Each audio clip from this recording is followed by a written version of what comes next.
Bismillahirrahmanirrahim. Assalamualaikum warahmatullahi wabarakatuh. Alhamdulillahirabbil alamin. Nahmaduhu wa nasta'inuhu wa na'udzubillahi min shururi anfusina wa min sayyiati a'malina. May yahdihillahu fala mudhillalah wa may yudhlil fala hadiyalah. Asyhadu an la ilaha illallah wa asyhadu anna Muhammadar Rasulullah. Amma ba'du. Pertama-tama, mari kita panjatkan puji serta syukur kepada Allah Subhanahu wa Ta'ala yang mana telah mencurahkan nikmat, yaitu nikmat Islam dan iman kepada kita semua. Tak lupa mari kita panjatkan sholawat serta salam kepada baginda Nabi Muhammad Sallallahu Alaihi Wasallam, kepada para tabi'in, tabi'id dan tabi'atnya. Perkenalkan, nama saya Raka Gunawan dari kelas C3 Akuntansi. Dalam video ini saya akan menjelaskan atau memaparkan pemahaman saya tentang Ma'rifatul Quran dalam mata kuliah Pendidikan Agama Islam yang kelima. Al-Quran atau Kalamullah adalah dua unsur atau kata dari lafaz kalam dan Allah, firman Allah dalam bentuk wahyu yang disampaikan kepada para nabi dan rasulnya melalui malaikat Jibril. Al-Quran diturunkan kepada Nabi Muhammad SAW untuk pedoman hidup bagi kita selaku umat manusia.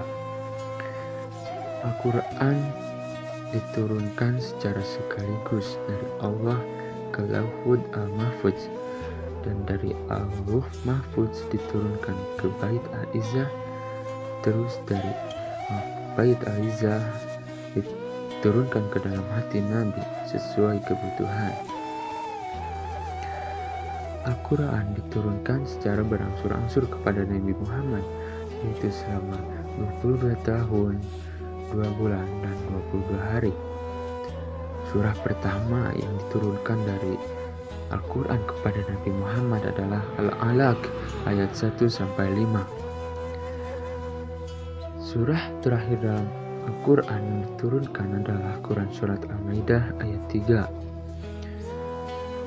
Al-Quran sungguh mulia, sehingga dari zaman Nabi Muhammad sampai zaman sekarang, juga sampai zaman akhir zaman, tidak ada yang bisa membuat semisal Al-Quran atau meniru semisal Al-Quran. Itulah keistimewaan Al-Quran. Dalam sejarah, pengumpulan Al-Quran dibagi menjadi 3 periode. Yang pertama yaitu ketika masa Nabi Muhammad, yang kedua masa Khulafaur Rasyidin, yang ketiga masa setelah Khulafaur Rasyidin atau penyempurnaan dalam penulisan. Dalam masa Khulafaur Rasyidin sering dikenal dengan pengumpulan naskah Al-Quran dan menyatukannya. Selanjutnya pada masa setelah Khulafaur Rasyidin barulah penyempurnaan dalam penulisannya dan dijadikan sebuah Alkitab.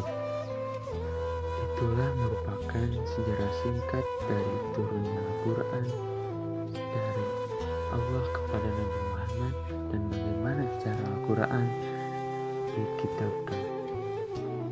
Tentunya setelah kita tahu sejarah Al-Quran, kita harus mengenal Quran yang disebut Darbatul Quran. Al-Quran merupakan suatu mukjizat dari Allah kepada Nabi Muhammad. Apa itu mukjizat? Mukjizat merupakan sesuatu yang membuat pihak lain tidak berdaya di hadapannya. Sedangkan dalam istilah agama merupakan hal luar biasa yang Allah berikan kepada Nabi atau Rasul untuk membuktikan kebenarannya. Mukjizat mempunyai syarat-syarat, yaitu seperti sesuatu yang tidak bisa dilakukan kecuali oleh Allah Subhanahu wa Ta'ala, sesuatu yang di luar kebiasaan disampaikan terkait dengan syariat atau dakwah. Mukjizat terjadi karena adanya penentang, dan juga mukjizat adalah seseorang atau hal yang tidak dapat menentangkan terhadap orang yang menentang sebagai pembuktian. Selain syarat, mukjizat juga mempunyai unsur. Yang pertama yaitu hal atau peristiwa yang luar biasa terjadi kepada seorang nabi mengandung mata terhadap yang merugikan, tanda tangan terhadap tidak mampu atau gagal dilayani. Macam-macam mukjizat. Mukjizat terbagi menjadi dua. Yang pertama yaitu mukjizat hissi atau yang bersifat materi indrawi dan tidak kekal, sedangkan mukjizat manawi itu yang bersifat logis. Mukjizat memiliki aspek-aspek yaitu seperti aspek bahasa, aspek isyarat, aspek kisah purba dan aspek hukum. Al-Quran juga memiliki nama-nama atau yang disebut dengan Asmaul Quran. Yang pertama sering disebut dengan Alkitab, yaitu tidak ada keraguan padanya, petunjuk bagi mereka yang bertakwa. Terdapat dalam surat Al-Baqarah ayat 2. Yang nama yang kedua yaitu petunjuk. Dijelaskan dalam surat Al-Baqarah ayat 185, yaitu bulan Ramadan adalah bulan yang di dalamnya diturunkan Al-Quran sebagai petunjuk bagi manusia, yang berarti Al-Quran adalah petunjuk bagi manusia. Yang ketiga yaitu cahaya. Yang keempat ruh. Yang kelima obat. Yang keenam kebenaran. Yang ketujuh yaitu nama Al-Quran adalah penerangan, yaitu Al-Quran merupakan penerangan bagi orang yang tersesat dan untuk kembali kepada jalan Allah Subhanahu wa Ta'ala. Yang kedelapan yaitu pelajaran, bagi umat manusia. Yang kesembilan berita gembira. Al-Quran merupakan berita gembira bagi umat yang mempercayai dan iman kepada Al-Quran, juga mengimplementasikan Al-Quran terhadap kehidupan sehari-hari. Yang ke-10 Az-Zikra, yang ke-11 Al-Furqan, yang ke-12 Al-Quran merupakan rahmat. Selanjutnya Al-Quran adalah dijadikan sebagai pedoman hidup. Manusia merupakan makhluk Allah Subhanahu wa Ta'ala yang merupakan sebuah pedoman, yaitu Al-Quran, yang mana Al-Quran adalah mukjizat dari Allah kepada Nabi Muhammad SAW.